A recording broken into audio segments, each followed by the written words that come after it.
Shalom saudara kasih Tuhan, salam damai sejahtera, radikal untuk Tuhan. Firman Tuhan di dalam Yosua 24 ayat 15 katakan, "Tetapi jika kamu anggap tidak baik untuk beribadah kepada Tuhan, pilihlah pada hari ini kepada siapa kamu akan beribadah.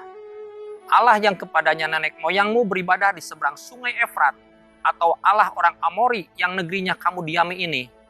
Tetapi aku akan dan seisi rumahku, kami akan beribadah kepada Tuhan." Saudara kasih Tuhan, ini adalah satu bentuk komitmen, satu bentuk kesungguhan hati, satu bentuk radikal di dalam Tuhan. Dia berketetapan hati untuk menyembah dan beribadah kepada Tuhan. Pengertian kata radikal sesuai dengan Kamus Besar Bahasa Indonesia, yaitu paham yang maju dalam berpikir, dalam bertindak. Kata radikal ini tidak memiliki pengertian yang negatif atau buruk. Justru kata radikal itu adalah positif dan baik.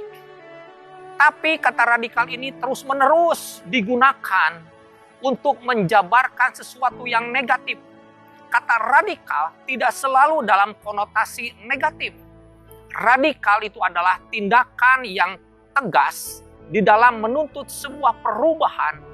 Tidak selalu harus diartikan sebagai tindakan kekerasan yang revolusioner. Saudara kasih Tuhan, Kristen radikal artinya bentuk keyakinan yang kuat kepada Tuhan Yesus, sehingga mau membayar harga demi mempertahankan imannya, walaupun kematian adalah harganya. Mereka tidak akan mengizinkan siapapun menghalangi jalan mereka dengan Tuhan. Mengasihi Tuhan dengan segenap hati, dengan segenap jiwa, kekuatan, dipimpin oleh kuasa Roh Kudus. Mati demi nama Tuhan akan membuahkan banyak jiwa diselamatkan. Saudaraku, satu contoh murid-murid Yesus menjadi martir sampai hari ini. Pengikut Yesus tidak padam, tetapi semakin berkembang. Tidak bisa menjadi orang Kristen sejati tanpa menjadi radikal. Orang Kristen tidak akan selamat kalau tidak mengalami kepenuhan Roh Kudus atau kepenuhan Allah itu sendiri. Di dalam 1 Petrus 4 ayat 18, "Dan jika orang benar hampir tidak dapat diselamatkan, apakah yang akan terjadi dengan orang fasik dan orang berdosa?"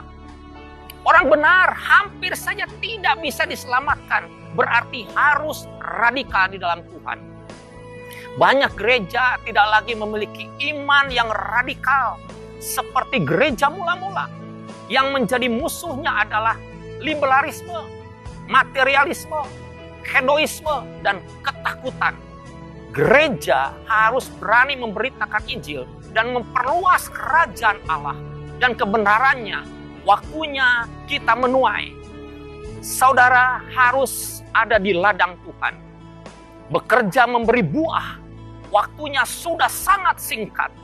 Iblis mencoba menghambat pekerjaan Tuhan dengan COVID-19 ini, dengan corona ini, virus corona, dengan kekerasan, dengan penindasan, dengan penganiayaan, bahkan pembunuhan untuk menghancurkan kekristenan. Saudara kasih Tuhan, saudara yang harus semakin radikal mengikut Yesus, artinya komitmen, kesungguhan, sungguhan hati, secara berpikir dan bertindak. Bertobatlah secara radikal. Jangan menjadi orang Kristen yang sakit, yang sempit, yang bodoh, dan pikirannya sempit. Saudara kasih Tuhan, engkau harus menentukan hidupmu kepada siapa engkau beribadah hari ini. Bertobatlah secara radikal, bukan asal-asalan. Asal mengenal, asal mengasihi Tuhan. Tetapi saudara kasih Tuhan, kau harus radikal. Mengenal secara radikal, mengasihi Tuhan secara radikal, intim dengan Tuhan radikal, memberitakan Yesus secara radikal. Banyak orang berpikir menjadi radikal adalah paham fanatik. Saudara kasih Tuhan, itu sangat berbeda. Fanatik artinya seseorang yang dipimpin dengan antuasisme agama dan abnormal. Fanatisme, semangat yang tidak kudus, di dalam agama ekstrim yang melawan kebenaran firman Tuhan. Menggunakan agama dan Tuhan untuk melakukan hal yang bertentangan dengan karakter Tuhan. Saudara kasih Tuhan, sebab banyak yang dipanggil tetapi sedikit yang dipilih. Karena sedikit yang radikal, maka sedikit yang dipilih. Di dalam Matius 6 ayat 24 firman Tuhan katakan di sini, tak seorang pun dapat mengabdi kepada dua tuan, karena jika demikian ia membenci seorang dan mengasihi yang lain, atau ia akan setia kepada yang seorang dan tidak mengindahkan yang lain. Kamu dapat mengabdi kepada Allah dan kepada Mamon. Saudara kasih Tuhan, karena sedikit yang radikal, maka sedikit yang dipilih. Dengan adanya COVID-19 ini, dengan adanya virus corona ini, saudara mau minta tolong kepada siapa? Dukun, orang pintar, tukang ramal, siapapun tidak bisa bertindak melawan virus ini. Sadarlah saudara kasih Tuhan, berjalanlah bersama Yesus. Dia adalah Mesias yang hidup. Dia adalah Allah yang bangkit dari kematian. Yesus adalah kebangkitan dan hidup. Sebab orang menentang Bapa maupun anak, dia adalah roh antikris. Untuk itu saudara kasih Tuhan, kasihanilah Tuhan Allahmu dengan segenap hatimu, dan dengan segenap jiwamu, dan dengan segenap akal budimu, dan dengan segenap kekuatanmu. Tidak cukup kita mengasihi Tuhan dengan hati, tidak cukup saudaraku.